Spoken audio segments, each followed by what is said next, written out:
Bom, gente, boa noite, então, oficialmente. Hoje é a nossa quinta aula, então a gente está na aula de bioquímica das proteínas e ácidos nucleicos da biologia A. Então, bem-vindos. A gente vai falar um pouquinho hoje das proteínas. Então, isso é os três itens principais que a gente vai ver. Vou começar hoje, provavelmente terminar semana que vem. E aí eu queria saber de vocês, o que que vem na cabeça de vocês quando se fala em proteínas e ácidos nucleicos? Vocês pensam em alguma coisa, tipo, vendo as imagens? O que que vocês... Professora, Oi, só uma coisa. ah, Eu vou fazer uma pergunta para as alunas. Se elas já não tiveram essa aula com o Marcelo. eu acho que ele deu glicídios e lipídios, se eu não me engano.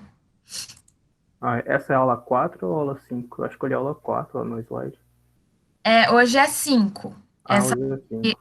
é a Desculpa então. 5. E pelo que eu entendi, ele deu glicídios e lipídios, que foi a aula 4 na última aula. Se alguém Tá. me confirmar. Eu acho que é isso mesmo. Só vou confirmar aqui. Eu postei no YouTube e eu podia jurar que era proteínas, mas pode continuar, por gentileza.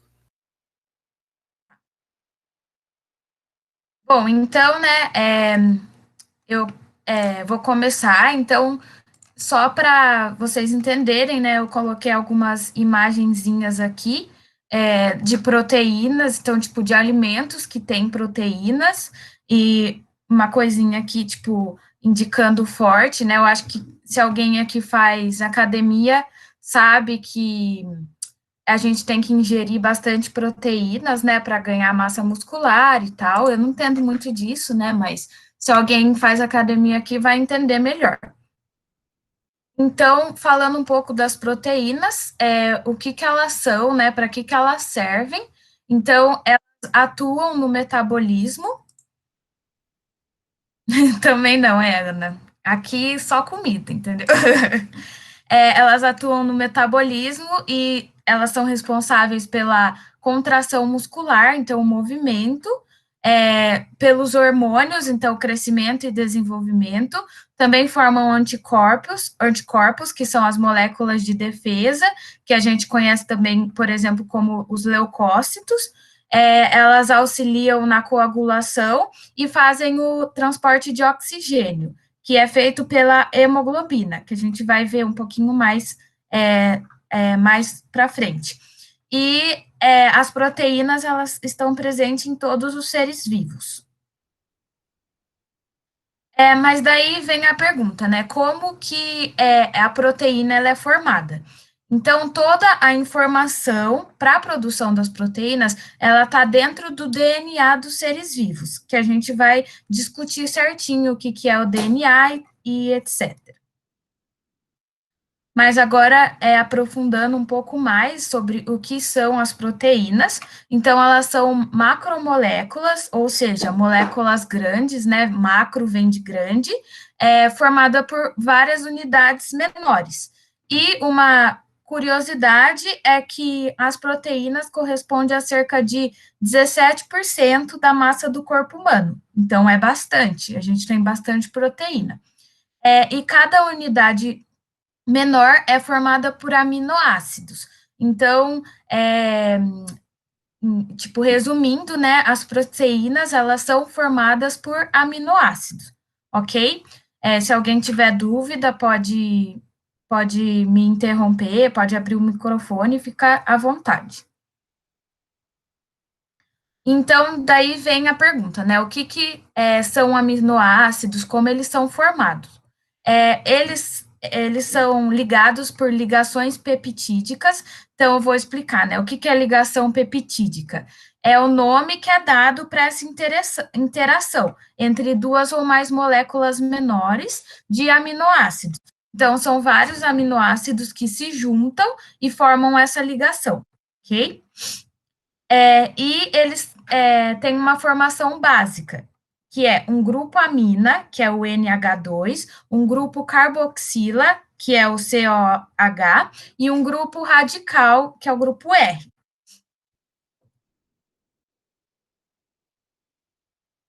Opa, travou, voltou. Então, que é, como eu expliquei, né, é formado por um amino, que é o grupo, desculpa, pelo grupo amina, que é esse daqui, pelo radical, que é esse, e pela carboxila, ok?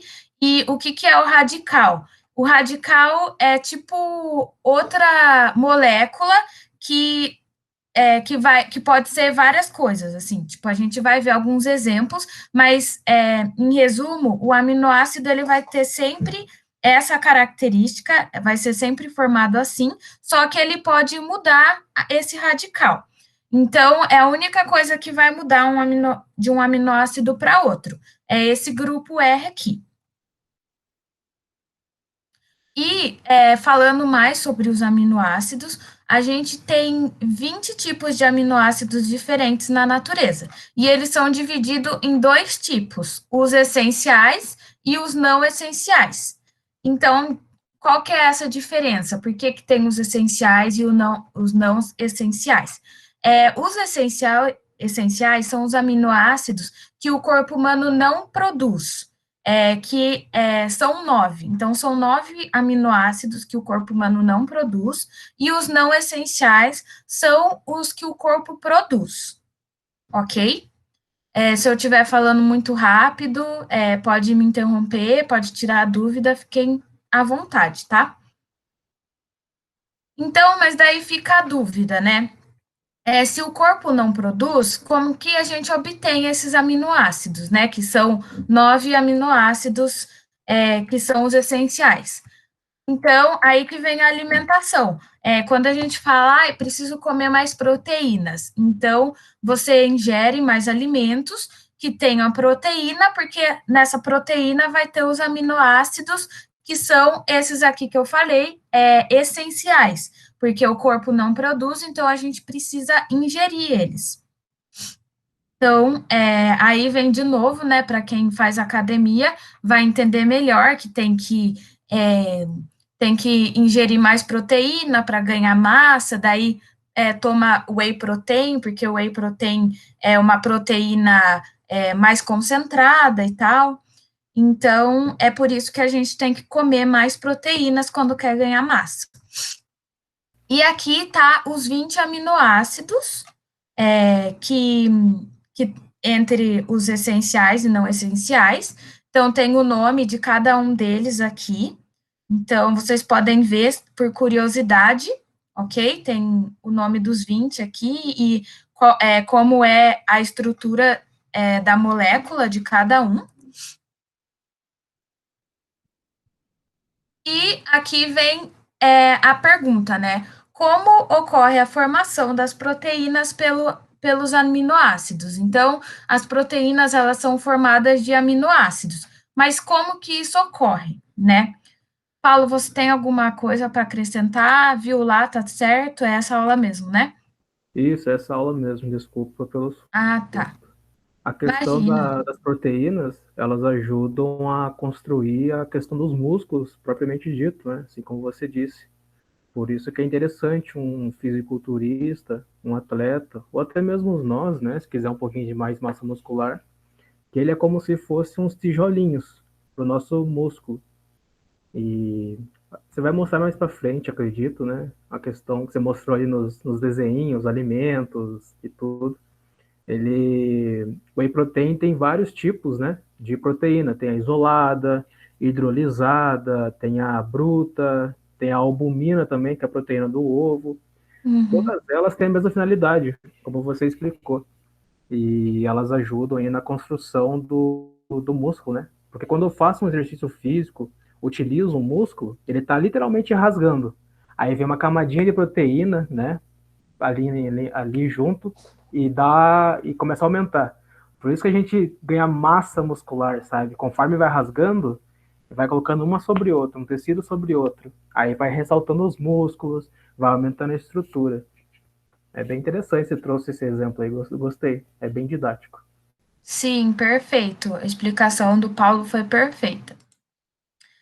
Bom, então daí vem, né, a perguntinha, como que ocorre a formação das proteínas? Peraí, aqui, voltou. Então, vem aí as estruturas da proteína. Nós temos 4 estruturas. A estrutura primária, que é a sequência de aminoácido que forma uma proteína. Então, é a ordem que esses aminoácidos vão aparecendo. Então, essa é a estrutura primária, é a primeira fase de formação da proteína.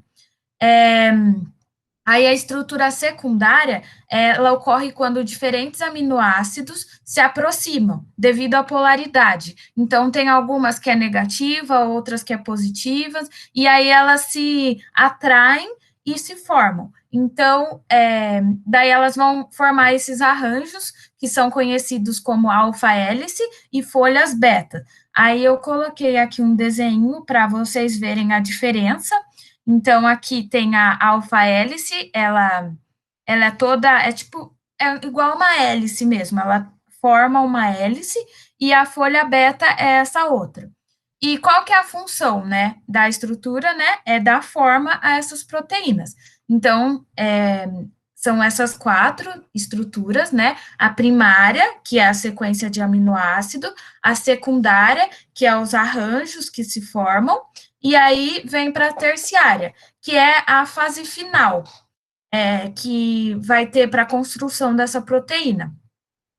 Então, vai acontecer o formato tridimensional da proteína, que é a fase final, e aí a gente tem a estrutura quaternária. Essa, ela não ocorre sempre, até a terciária tipo obrigatório, assim, todas as proteínas vão ter, e aí a partir da quaternária, não é todas. Então, algumas são formadas pela combinação de outras proteínas menores, ou seja, outros peptídeos, e é assim que vai formar a estruturação quaternária. E um exemplo é a hemoglobina, que eu vou falar, eu acho que nos próximos slides. Então, é tipo a formação de estruturas terciárias, é a junção de várias estruturas terciárias, essa estrutura quaternária. Então, nem todas têm isso. E aqui é a observação e curiosidade. Então, todas as proteínas vão possuir pelo menos até a estrutura terciária, e a hemoglobina, ela tem uma estrutura quaternária, porque ela é composta de 4 cadeias de proteínas. E aqui a gente tem um desenho para vocês entenderem melhor como que é a hemoglobina, como ela é formada. E aí, uma coisa que eu até coloquei aqui, que é uma coisa que, a hora que eu estava montando a aula, me veio essa dúvida, que é a questão da diferença da hemoglobina, porque eu fiquei, nossa, mas hemoglobina não é a mesma coisa que hemácia, e fiquei confusa. Aí eu fui ver, e a explicação é essa aqui, ó. As hemácias são células presentes no sangue que apresentam um alto teor de hemoglobina. Então, as hemácias, elas possuem a hemoglobina. Elas têm um grande teor, uma grande quantidade de hemoglobina, que é esse tipo de proteína com 4 cadeias. E é uma proteína vermelha, que ela contém ferro, e essas, eu acho que na verdade eu coloquei isso aqui. E essa proteína vermelha, ela capacita as hemácias para transportar oxigênio para todo o corpo. Então, é isso que a hemoglobina faz. Ela dá a capacidade das hemácias, que são as células vermelhas do corpo, a transportar o oxigênio para o corpo inteiro. E aqui, depois eu vou disponibilizar esse slide para vocês verem. Aqui, se vocês clicarem aqui ou aqui, vocês conseguem ver esse videozinho. Na verdade, ele é um resumo da aula inteira, então eu não vou passar nessa aula, eu vou passar semana que vem. E também vou disponibilizar, caso vocês queiram ver depois, tal. Mas é um resuminho bem rápido, assim, de 3 minutos, mais ou menos, de como acontece a formação da proteína a partir do DNA, que é o que a gente vai ver, entender aonde o DNA vai entrar aí. Eu não vi uma coisa. Se foi todos os slides. Ah, acho que sim. É que eu achei que não tinha salvo alguns slides que eu fiz por causa que salvou sim. Bom, continuando, né? Então, uma coisa muito importante na questão das proteínas é sempre manter a temperatura e o pH dos organismos. Porque se acontecer um aumento muito grande da temperatura ou uma modificação muito grande do pH, pode ocorrer a desnaturação das proteínas. O que é essa desnaturação? É um problema que pode ocorrer, que ocorre a quebra da forma tridimensional da proteína. E se ela se quebra, e assim ela perde a.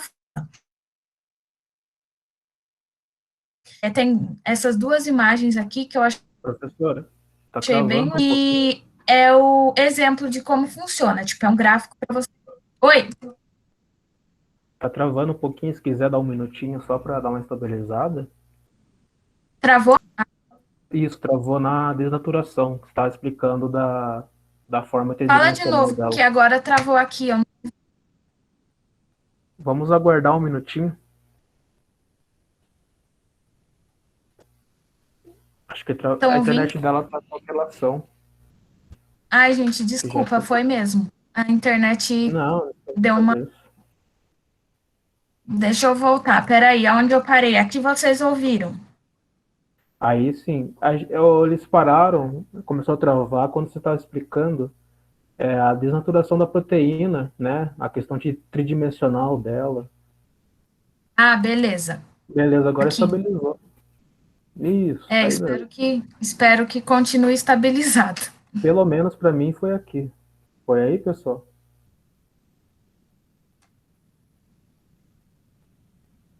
Tá ok? Será que agora tá ok? Tá ok, pode continuar, por gentileza. Bom, então, voltando, né? é, a desnaturação, então, é isso, é quando ocorre a quebra da forma tridimensional da proteína. Então, se ela se quebra, ela não consegue retornar à forma original dela. E uma vez que ela se quebra, ela perde sua função, então ela morre, vamos dizer assim. Ela não vai ter mais, não vai ser mais útil para as funções que ela exerce. E aqui tem esses dois gráficos que eu achei bem interessantes, assim, porque eles mostram o pH ótimo e a temperatura ótima para a atividade proteica. Então, vocês veem que tem um pico, né? Então, quando chega a um certo pH, atinge esse pico, que é o momento de maior atividade proteica, e a mesma coisa para a temperatura. Quando ela atinge esse pico de temperatura ótima, é onde ocorre a maior atividade proteica. Então, como eu disse, né, se a temperatura aumentar demais, ela desnatura, ou se oscilar demais o pH também. E o nosso objetivo é não deixar que isso aconteça, porque, principalmente no corpo humano, porque se você desnaturar as proteínas, você vai perder a função dela. E aí, aqui eu trouxe essa curiosidade que eu vi em um vídeo e eu achei interessante, que quando a gente frita o ovo, o que que acontece com a clara do ovo? Então, a clara, ela inicialmente, né, quando você joga o ovo, ela é transparente e líquida, e aí ela passa a ser sólida e branca. E por que que isso acontece? Isso acontece devido à desnaturação das proteínas. Então, ocorre a quebra da forma das proteínas, e aí ela fica com esse aspecto, no caso da clara do ovo, né, ela fica sólida e branca, ok? Daí, Só uma complementação sobre a alguma coisa? desnaturação. Ok, deu ok, não cortou. É que eu já vi uma questão no Enem que falava sobre desnaturação, só que no corpo do ser humano. Na verdade, era uma pegadinha, porque ele deu um caso que uma pessoa estava com uma febre de 41 graus, estava doente, e estava associando aquilo com desnaturação de proteína, né? Biologicamente, é impossível a gente chegar a, sei lá, a mais de 50 graus do nosso corpo e ficarmos vivos, tá? E a desnaturação acontece, justamente como a professora Sabrina explicou, num específico pH e numa específica temperatura. Então, vamos supor, ela deu o exemplo do ovo, né? Muito interessante. Ele fica branco e com uma textura ali, devido à desnaturação. Só que isso ocorre a mais ou menos 70 graus Celsius, 80 graus Celsius, tá? Então, se perguntarem se é possível desnaturar no nosso corpo qualquer tipo de proteína, é uma pegadinha, tá? Por mais que nós tenhamos febre, isso não é o suficiente para, sei lá, estourar nossas proteínas, desnaturá-las, sua morfologia, suas ligações, tá? Só a nível de curiosidade que eu tinha visto isso daí e acabei caindo, porque a questão era bem, estava induzindo você a escrever isso, sabe? O nosso corpo não iria sabotar a gente mesmo com uma febre, né, que é um sintoma, um alerta para malefício nosso, tá? Então, fica aí a nível de curiosidade. Sim, muito legal, né? Porque, na verdade, acho que a febre é um, como diz assim, Tá avisando, né? É é uma um luz negócio vermelha. do sistema imunológico, né? Assim, Exatamente, é do nosso nosso, corpo, uma reação. é, da nossa defesa, né? De mostrar que tem alguma coisa errada. Por isso que falam até que, tipo, não se deve, tipo, cortar a febre. Você pode até tomar remédio para os sintomas, né? Mas não deve cortar a febre, porque é também o nosso sistema de defesa lutando contra o que está errado no corpo, seja, tipo, uma infecção, né? Justamente que você ressaltou, a febre ela é importante, que, por exemplo, tem algumas bactérias e vírus que são sensíveis à temperatura. Então, se a gente cortar a febre, e eu estou dando suporte de vida para esses seres vivos, né? Então, é interessante isso que você falou também. Sim. Bom, continuando então, tem duas formas de proteínas e elas podem ser simples ou conjugada. Então, quando ela for uma proteína simples, ela é formada apenas por aminoácidos, e quando ela for conjugada, ela é formada por aminoácidos e grupos prostéticos, que é um exemplo a hemoglobina, que ela possui uma molécula de ferro na composição. Tranquilo, gente? Tá muito rápido. Qualquer coisa, vocês podem mandar mensagem, pode parar. Tá tranquilo. Tá bom, então. Bom, aí, o que são enzimas, né? Agora a gente vai entrar nessa parte para dar início nos ácidos nucleicos. As enzimas, elas são proteínas que são chamadas de catalisadores químicos. Então, lembrando que catalisador, ele facilita alguma coisa. Então, no caso dos catalisadores químicos, que são essas enzimas, elas facilitam as reações químicas que ocorrem. E aqui eu coloquei alguns exemplos de enzimas, porque é uma palavra que a gente pode ouvir bastante, e alguns exemplos é a lactase, a maltase, a amilase, e cada uma ela vai ser específica para cada substrato. Então, por exemplo, lactase é a enzima da lactose, e assim sucessivamente. E para que elas servem, né? Qual que são a função das enzimas? Elas são facilitadoras, né? Então, elas vão facilitar as reações químicas, e uma observação é que elas não são consumidas na reação, elas só facilitam a reação.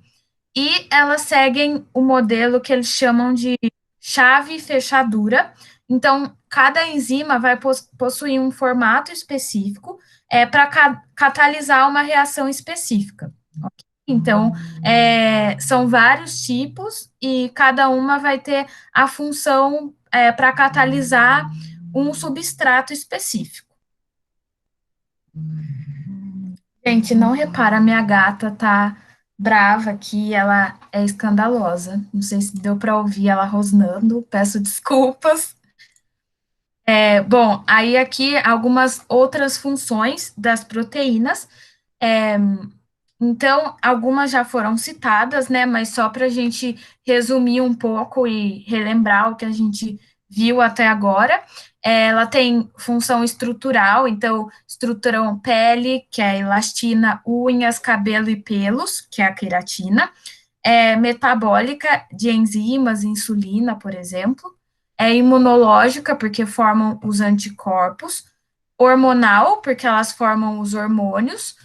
De reservas, que daí vem as proteínas do leite, ovos, as que são fontes de energia. Energética, podem ser oxidadas para geração. Tá ouvindo? Ok. Ah, eu achei que o Paulo tinha abrido o microfone, mas não. É, então, elas podem ser oxidadas para geração de ATM, né, que é energia, quando falta açúcares e lipídios nos organismos. Então, por isso que também, geralmente, quando a pessoa, tipo, faz regime ou fica sem comer, eles falam que, tipo, não é bom, porque você não vai emagrecer, tipo, você vai começar a, a queimar a sua massa magra, né, sua massa muscular, que é as proteínas. Então, tipo, você não come e aí falta energia.